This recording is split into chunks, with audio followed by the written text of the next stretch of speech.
Salut, alors moi aujourd'hui je me posais une petite question, je me demandais si de nos jours on n'aurait pas mis un tout petit peu de côté la fidélité.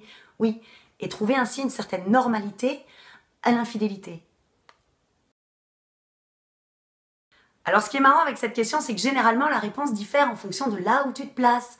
La plupart du temps les mecs ils répondaient ah non c'est pas trompé, non c'est tolérable. C'est tolérable. T'es sérieux gars là ou pas?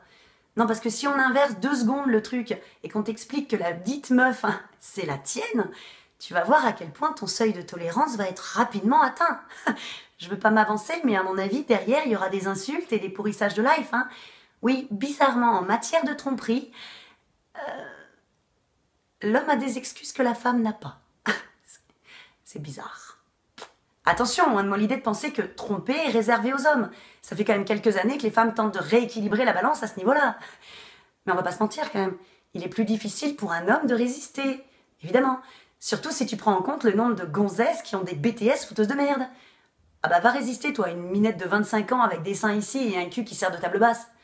C'est comme si nous, par exemple, on nous proposait un chèque cadeau de 500 € chez Zara et qu'on disait « Ah non, c'est bon, merci, j'en veux pas. J'ai déjà ce qu'il faut comme fringue à la maison. » Ça va. Alors je ne sais pas si vous avez déjà remarqué, mais en matière de tromperie, les gens ont tendance à se trouver des excuses et autres justifications totalement bidons. Hein. Ah oui, surtout quand tu trouves ton mec, tu vois, avec une meuf, tu le prends en flagrant délit. Le gars, la seule chose qu'il va trouver à te dire, c'est quoi? C'est pas du tout ce que tu crois. Je peux tout expliquer.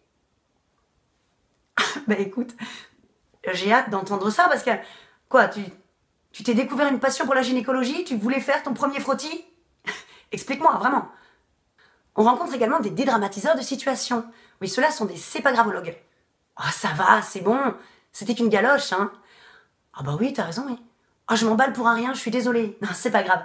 Ouais, méfie-toi quand même, parce qu'un de ces jours, celui-là, il va dire « Ah, ça va, c'est bon, c'était qu'une sodomie. » On peut également rencontrer un culpabilisateur. Alors celui-ci est très doué, car il arrive à renverser la tendance. Il a tort, mais c'est sur toi qui va rejeter la faute. Évidemment. Non mais dis donc, tu crois pas qu'il faudrait peut-être que tu poses la question de savoir pourquoi j'ai fait ça avant de m'engueuler? Oh oui, tu as raison, je suis une mauvaise femme. Tout cela est de ma faute. Vas-y mon chéri, amuse-toi, c'est la fête de la bite. Non mais oh, sérieux. Pourquoi t'as fait ça? Mais parce que t'es un con. Mon gars, c'est tout. Pas d'autre explication. En matière d'infidélité, on remarque 3 grandes catégories. La première étant l'occasionnel, avec le nom moins célèbre « Attends, j'ai pas fait exprès, j'étais bourré. » Oui, alors attends une seconde chérie, l'alcool n'excuse pas tout non plus. Hein. Je veux dire, si tous les gens bourrés se trompaient les uns les autres, le monde ne serait qu'un grand club échangiste. Hein. Faut arrêter. Deuxième catégorie, le serial niqueur. Alors celui-ci est un peu particulier car il a 2 vies, l'une avec sa femme et l'autre avec les autres femmes. Et quand tu lui poses la question de savoir pourquoi une telle situation, généralement il te répond qu'il aime sa femme, quelle chanceuse, mais que malheureusement elle n'arrive pas à assouvir tous ses besoins, il est donc obligé d'aller voir ailleurs. Bah oui, il fait aux autres ce qu'il ne peut pas faire à cette femme, qui la respecte trop, il la respecte tellement qu'il la trompe, évidemment. Mais juste une question... Si tu voulais Clara Morgan, pourquoi tu t'es maquée avec Sœur Thérèse?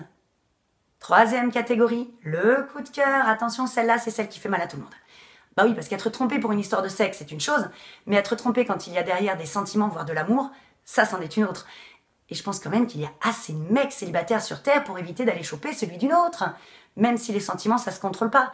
Je veux dire, la vie, c'est pas un film de Julia Roberts, hein. On le sait tous. Les mecs, ils quittent jamais leur femme pour toi.